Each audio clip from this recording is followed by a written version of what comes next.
What is inoculation theory?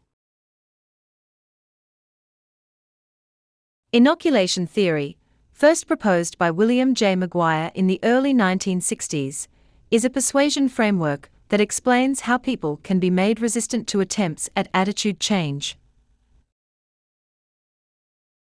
The theory draws its name and analogy from medical immunization, where a weakened form of a virus is introduced to the body to stimulate defenses against stronger attacks. Similarly, in communication, exposing individuals to a weaker version of a counterargument strengthens their ability to resist more powerful persuasive messages in the future. At its core, inoculation theory suggests that attitudes, beliefs, and values are like defenses that can be either vulnerable or fortified. If people are unchallenged in their beliefs, they become susceptible to persuasive attacks. However, when they are presented with small, controlled doses of opposing arguments, accompanied by refutations, they develop mental resilience. This resistance process works by motivating individuals to rehearse counterarguments and reinforcing their commitment to their original position. The theory involves two key components, namely, threat and refutational preemption.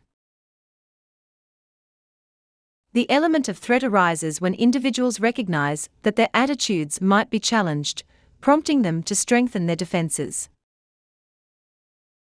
Refutational preemption occurs when they are provided with weakened counterarguments and taught how to refute them, equipping them with cognitive antibodies against stronger persuasion attempts. It is important to note that inoculation theory has wide applications, particularly in health campaigns, political communication, marketing, and media literacy.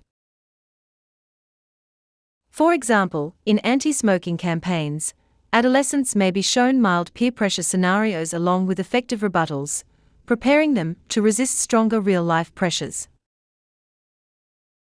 Similarly, in politics, supporters may be exposed to mild criticisms of a candidate and provided with refutations, making them less vulnerable to opposing propaganda. In sum, inoculation theory highlights that resistance to persuasion is not passive, but can be deliberately cultivated by preparing individuals to defend their attitudes before they face stronger challenges.